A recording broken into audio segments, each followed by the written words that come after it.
Dans cette vidéo, je vais vous parler maintenant donc on a parlé du margin, margin right, margin left. Maintenant, je vais vous parler du padding. Le padding, c'est quoi? C'est simplement pour rembourrer un peu ce qu'il y a à l'intérieur. Donc, comme vous avez bien vu, j'ai supprimé le paragraphe ici. Donc, j'ai supprimé le paragraphe. Et dans ma div qui était comme ceci, j'ai rajouté un P et j'ai dit je suis un paragraphe. Voilà. Et j'ai retiré le paragraphe qui était là. Et donc, qu'est-ce qui se passe? C'est qu'à l'intérieur, j'ai un paragraphe. Pourquoi? Parce que dans ma div, donc dans ma boîte, j'ai un élément. Dans ma boîte, j'ai l'élément je suis un paragraphe. Je vais lui dire à ce, à ce paragraphe, je vais lui dire, voilà, moi je veux que tu fasses un padding de 10 px. Qu'est-ce qui va se passer? Vous allez voir que il va rembourrer de tous les côtés, plutôt d'en haut et à gauche. Pourquoi? Parce qu'ici, il n'y a aucun élément. Voilà. Il a fait exactement la même chose que le margin. Mais le margin, lui, s'occupe de tout ça, tandis que le padding, lui, s'occupe de l'intérieur. C'est rembourrer un petit peu, si vous voulez, l'intérieur. Donc là, je vais lui faire un padding voilà, de 10 px. Je peux changer et mettre un padding de 20 px. Donc, qu'est-ce qui se passe? C'est qu'ici, il y a 20 px qui ont été pris, et là, on a 20 px qui ont été pris aussi. Très bien. Je vais supprimer ceci, et vous allez voir que tout reviendra comme c'était au début. Maintenant, dans mon paragraphe, donc il y avait le padding, on a aussi donc le padding left, d'accord, donc le padding left de 10 px. Vous allez voir que voilà, il décale exactement. Donc je pousse à gauche et je vais à droite. Maintenant, je lui dis, ok, fais-moi un padding left de 10 px, mais je veux que tu pousses vers le haut. Donc du coup, l'élément va descendre vers le bas. Qu'est-ce qui va se passer? C'est que je dois faire un padding top.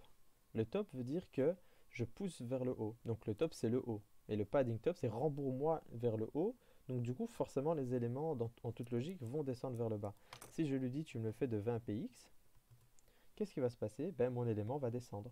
Mon élément est descendu ici. Pourquoi? Parce qu'il a rembourré ici de 20 px. Si je lui dis, voilà, ici, je veux que tu me fasses ça de 100 px, ben voilà, il a reculé de 100 px et il a gardé le padding top de 20 px. Très bien.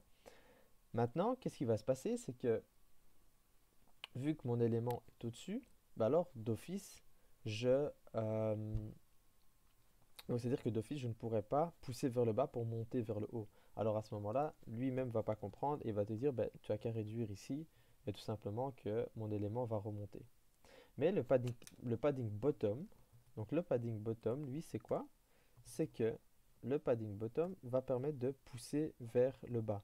Donc si je pousse vers le bas, vous allez voir que rien ne se passera. Pourquoi? Parce que j'ai déjà poussé vers le haut et je repousse vers le bas. Du coup, deux effets en contradiction, ben forcément, ça ne bouge pas. Mais le padding bottom permet de pousser vers le bas et donc du coup l'élément va aller vers le haut. Et le padding right, c'est exactement la même chose. C'est simplement le padding right, donc on pourra le tester ici. Si maintenant je mets le text align et je lui mets end, je lui dis bah, tu vas à la fin de la div et je lui dis tu sais quoi, moi je veux quand même que tu me fasses un padding right de 10 px. On va regarder si ça fonctionne exactement. Donc il était à la fin et je l'ai poussé de 10 px vers la droite. Du coup, l'élément va vers la gauche. Ça, c'est aussi pour les paddings. Donc je rappelle que pour les margins, donc c'est vraiment au niveau de la marge. Donc toute la marge de la page est au niveau des paddings, c'est un rembourrement dans l'élément. Donc c'est-à-dire que dans ma boîte, j'ai mis un élément, mais je vais rembourrer un peu ici, je vais rembourrer un peu en haut, histoire que mon élément aille à gauche, à droite, en haut, en bas, etc.